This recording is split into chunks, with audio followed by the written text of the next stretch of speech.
嗨嗨，我是梦幻厨房在我家的 Vivian。 今天又要跟大家分享一款超级简单到有点不敢跟大家分享的食谱。我的内心有一个声音说，太可耻了，这么简单大家都会，干嘛要分享？但是因为真的蛮好吃的，所以就算太可耻也要分享出来。这款好做好吃颜值又高的蛋饼要怎么做呢？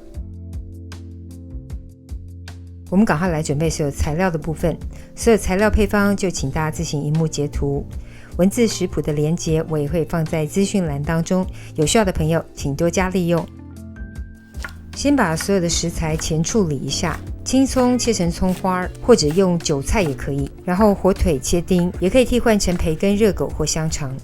材料分量中的鸡蛋打入调理盆当中，接着加入刚刚切碎的食材，然后加入胡椒盐，牛奶也可以替换成豆浆或植物奶，最后加入材料分量中的低筋面粉，如果手边没有低筋面粉也可以用中筋的，另外面粉的量也可以调整，可以依照自己喜欢的口感多加一点或是少加一点都可以，搅拌到整个面糊没有粉粒残留就可以。接着我们开中偏大的火热锅，锅中有先喷上些许的油然后我们加入1大匙的粉浆糊，表面可以撒上些许的白芝麻，不介意香气口感不加也可以，两面稍微煎到金黄上色就完成咯。基本上蛋饼已经完成了，我就说嘛，是不是太简单了？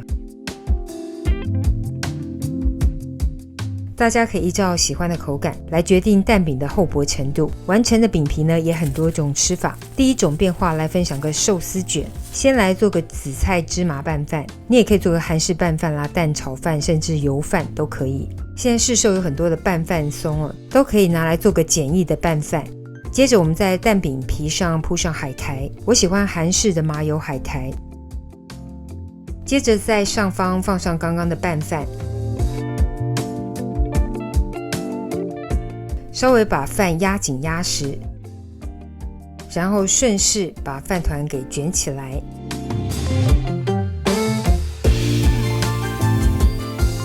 然后再压紧压密塑形一下，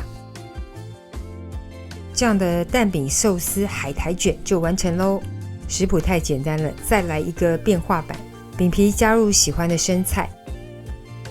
然后再配上一条煎好的法兰克热狗，这个组合真的超级搭，好好吃。我家的小朋友呢特别喜欢这样的搭配，甚至里面可以加上些许的 mozzarella cheese 再气炸烤一下。超简单的万用蛋饼皮，等你交作业咯。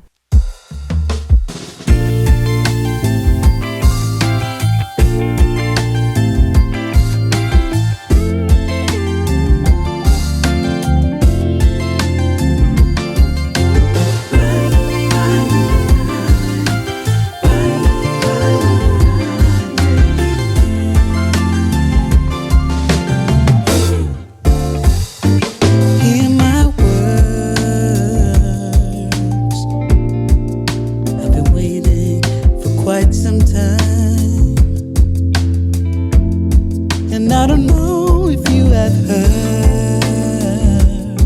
that in my world you're the light, yeah, yeah.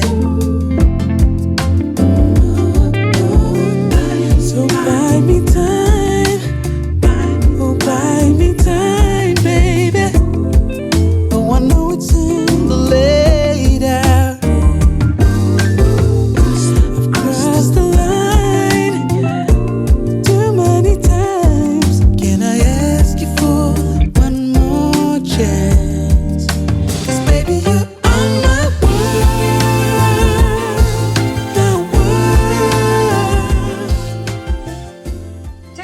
分享咯，如果喜欢别忘了按赞留言加分享，最新的食谱也欢迎订阅我的频道，更多的生活分享好物推荐欢迎加入我的 IG 跟 FB， 还有别忘了开启小铃铛才不会错过最新影片哦。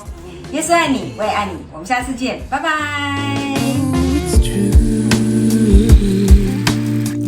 Everybody knows